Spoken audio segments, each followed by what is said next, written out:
Hi, welcome to this video series on your GMAT preparation for the quantitative reasoning section. Today's topic will be mixtures. We will be looking at some data sufficiency type of questions for the topic of mixtures. We have two types of questions in our quantitative reasoning section for our GMAT, which is one is problem solving, where you have one question and 5 answer options. You select the one that suits the best, and you have the second type of question, that is data sufficiency type of question, in which you are given one question and 2 statements. You will have to check whether the information given is sufficient to answer the questions or not.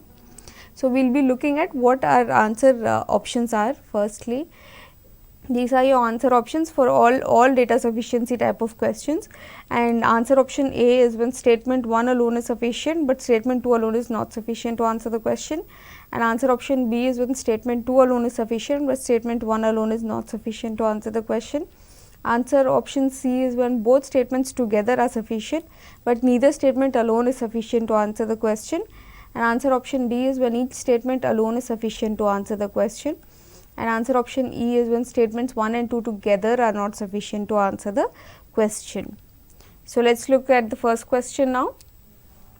The question is, an 80 ounce juice mix is made up of only apple, grape and pomegranate juice. How many ounces of the mix is pomegranate juice? Okay. First statement is, increasing the amount of apple juice by 50% would yield a ratio of apple to juice to grape juice of 2:1, and increasing the amount of apple, second statement is, increasing the amount of apple juice by 50% would yield a juice mix of 100 ounces. Okay. So, first we have 80 ounces, that is 80 ounces of, let us say apple is A ounces and grape is G ounces and pomegranate is P ounces. Then we will have A plus G plus P is equals to 80. Now, you need to have how many ounces of the mix is pomegranate juice. Statement 1. Statement 1 is when increasing the apple juice by 50%, that is A becomes 1.5 times A, would yield a ratio of apple juice to grape juice of 2:1. So, 1.5 is to the ratio of apple juice is to grape juice, that is G is equals to 2:1. So, from here you will have 1.5 A divided by G is equals to 2/1, and this means 2G is equals to 1.5 A. What are we asked? We are asked how many ounces of the mix is pomegranate juice. We need to find what P is equals to what. So, this information gives only the relation between G and A and no other values are given. So, this information is not sufficient to answer the question. Now, we have statement number 2. Statement number 2 is when amount of apple juice is increased by 50%, that is A becomes 1.5 A, the juice would yield a juice mix of 100 ounces. That means that if it is 1.5 A plus G plus P, instead of 80 it becomes 100, and we know that A plus G plus P is equals to 80. From both of these, by subtracting, you can have that point A is equals to 20 or A is equals to 40 ounces. So, we know the value of A, but we cannot calculate the value of P because we do not know the values of G and P, G or P. So, therefore, this information is not sufficient to answer the question.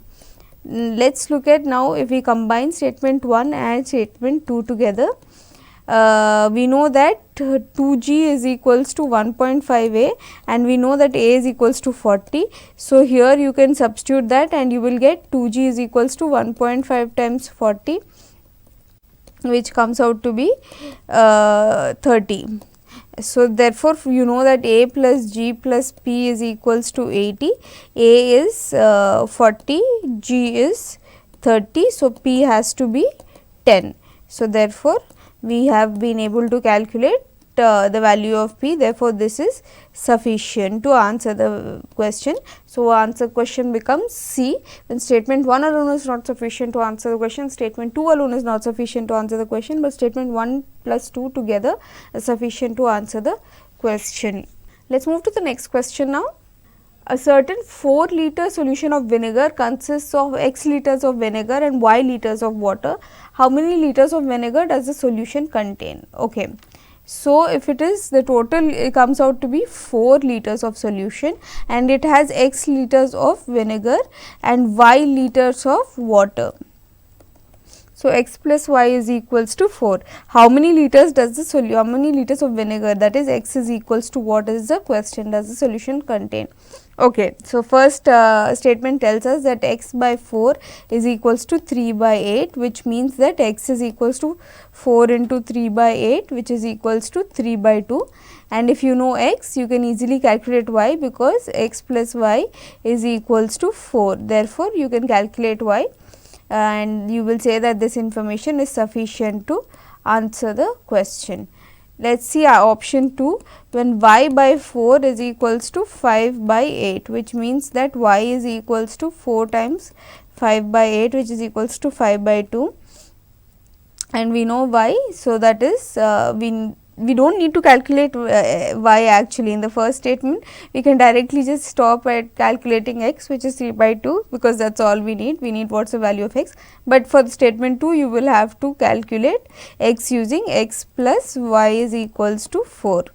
Therefore, this also is sufficient to on its own to answer the question. So, the answer option becomes what? It becomes D, when each alone is sufficient to answer the question. Let us move to the next question now. A mixture consists of two spirits A and B. A evaporates at the rate of 2 ml per minute and B at 3 ml per minute. What will be the volume of the mixture after 10 minutes? So, let us say initially there are two spirits A and B. So, you are adding this mixture of two spirits A and B, and A evaporates at the rate of 2 ml per minute and B evaporates at the rate of 3 ml per minute. What would be the volume of the mixture after 10 minutes? So, the first one tells us the initial ratio of A is to B is 4 is to 5. So, let us say A is equals to 4x and B is equals to 5x. We are not given any further information. So, we cannot tell what will be the volume of the mixture after 10 minutes. So, this is clearly insufficient. Now, statement 2 is telling us that the final ratio of A and B in the mixture is 5 is to 4. The final ratio will be what? So, A is to B we are told after 10 minutes it will be A minus 2 into 10, because it is evaporating at the rate of 2 ml per minute, divided by B is evaporating at 3 ml per minute. So, that will be 30 into in 10 minutes it will evaporate 30 ml, and that is equals to 5 is to 4. So, this is also going to give us a link between A is to B, but it is not giving us accurate information about what A is or B is. So, this is also insufficient to answer the question. So, putting statements 1 and statement 2 together, you have that A is equals to 4x and B is equals to 5x, and you have A minus 20 by B minus 30 is equals to 5 by 4. So, instead of A and B, you can substitute 4x and 5x. So, that will be 4x minus 20 divided by 5x minus 30, and using this you can solve for x. X is equals to what, and hence we can tell us what is the volume of the mixture after 10 minutes. That is A will be 4x, B will be 5x, and finally it will be 4x plus 5x minus 50.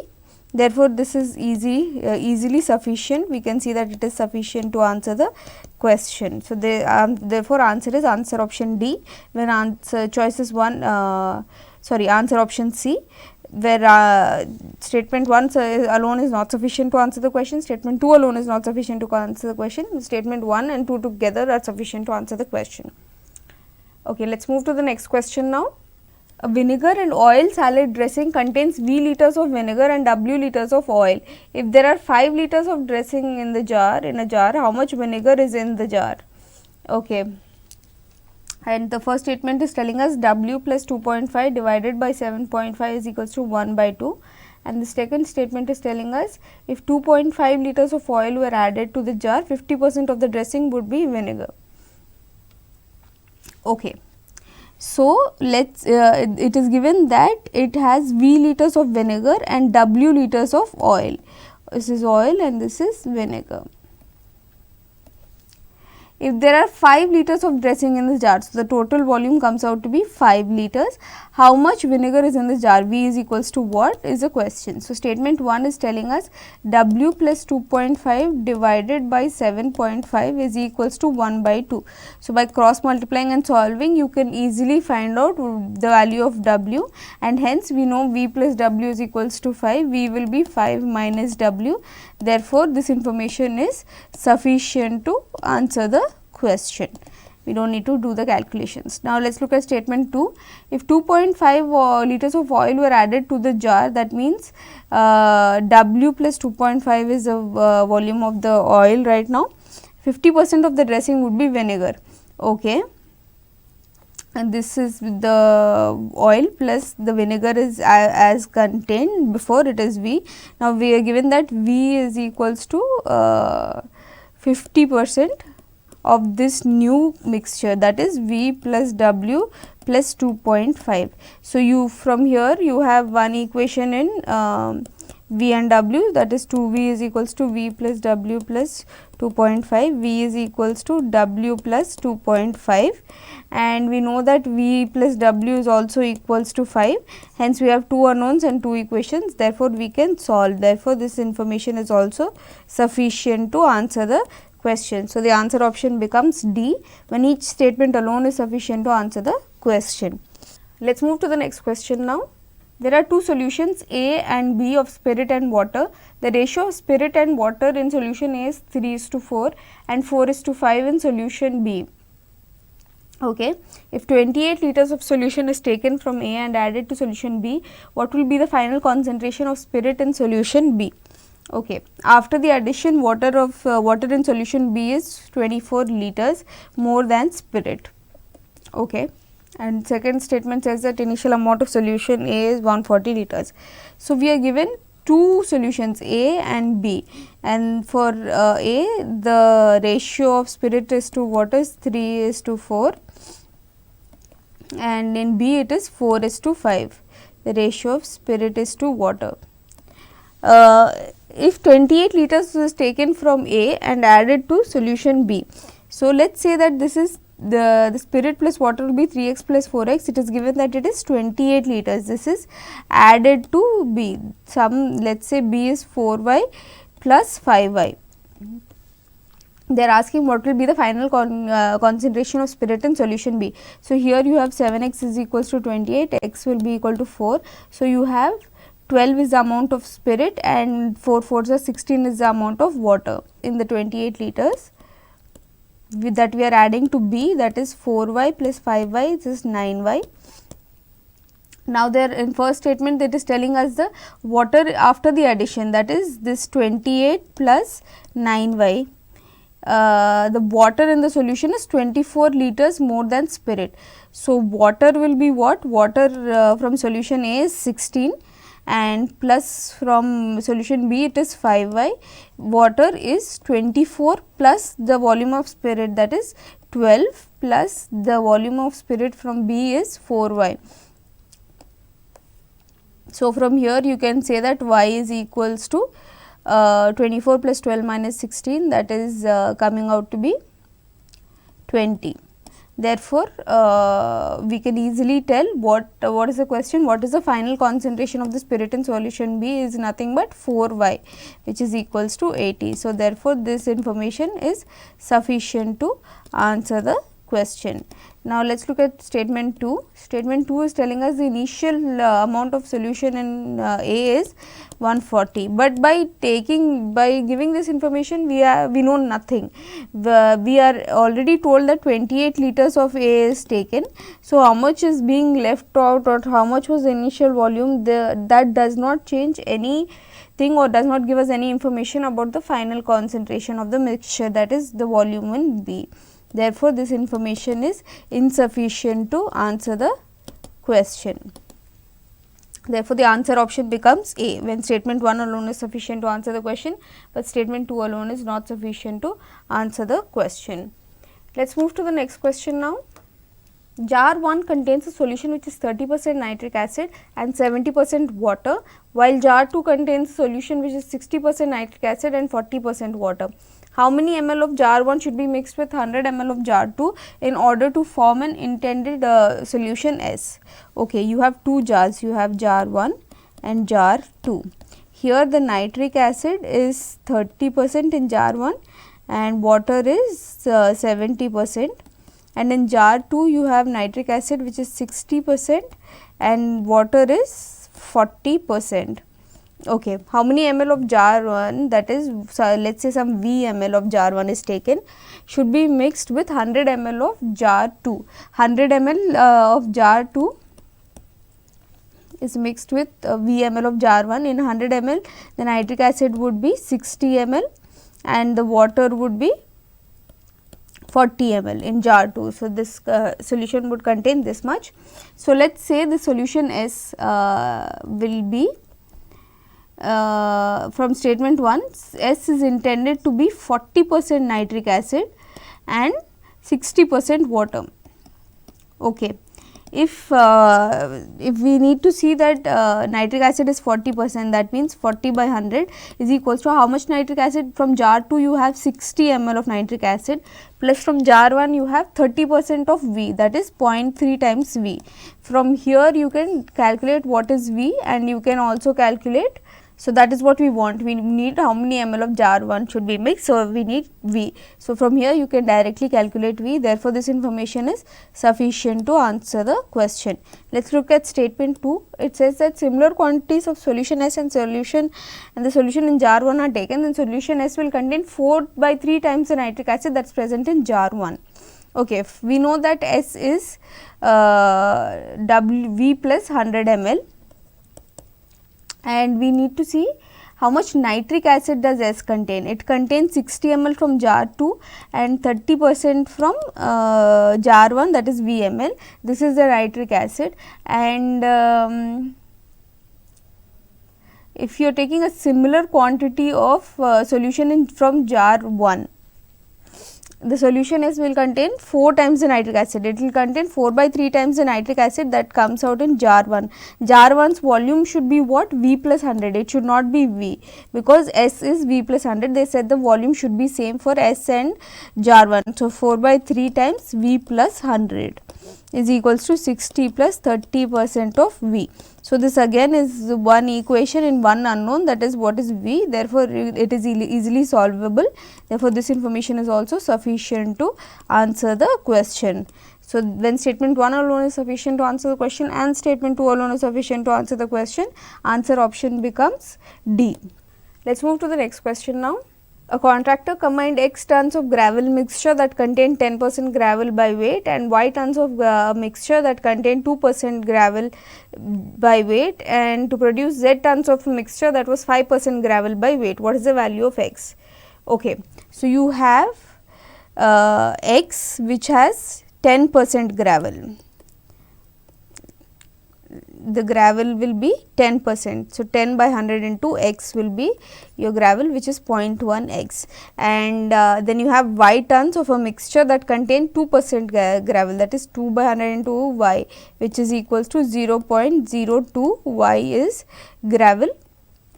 Now, you are adding this to produce Z tons of the mixture. So, Z will be what? X plus Y, and for that in that the gravel is 5%. So, 5% of X plus Y, which is 0.05 into X plus Y.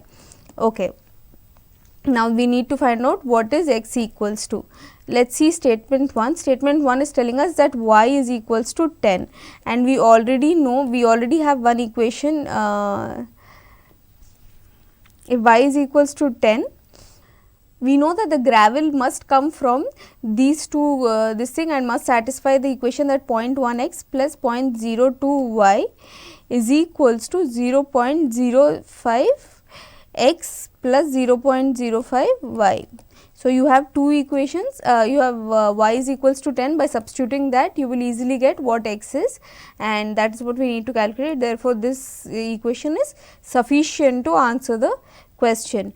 Now, let us look at statement 2. Statement 2 it says z is equals to 16, z is nothing but x plus y, it is equals to 16, and you know that you have one more equation, that is 0.1 x, this same equation here, plus 0.02 y is equals to 0.05 x plus 0.05 y.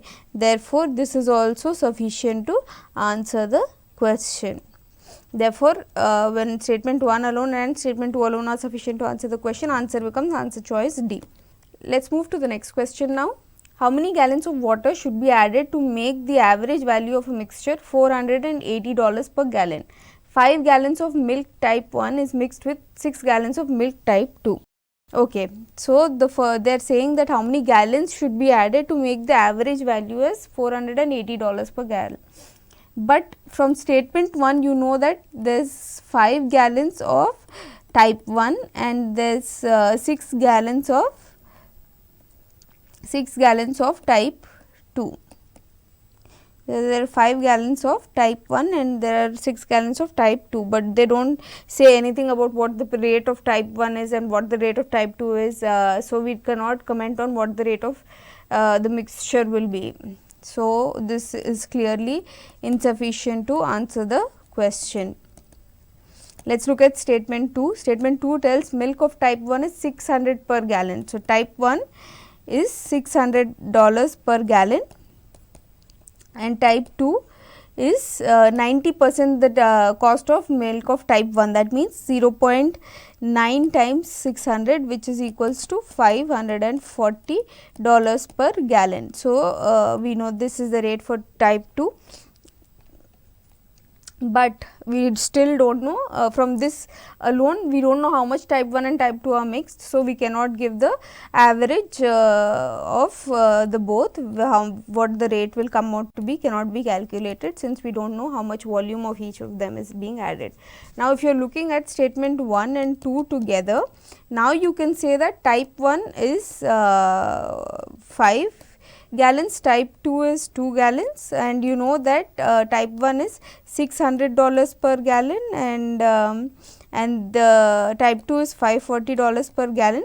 So, how you can calculate what is happening? Water is added to make the value as $480 per gallon. So, let us say they added some W amount of water.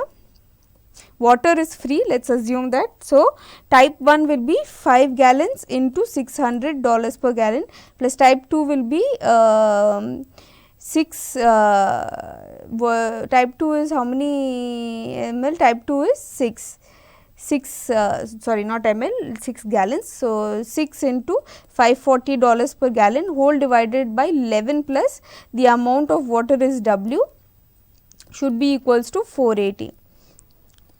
So, from this there is one equation and one unknown, we can easily calculate. Therefore, this information 1 plus 2 together is sufficient to answer the question. You do not need to make these calculations, you can directly say it is sufficient to answer the question. So, the answer is answer option D, where answer option is answer option C, where statement 1 is not alone sufficient, statement 2 alone is not sufficient, but statement 1 plus 2 together are sufficient to answer the question.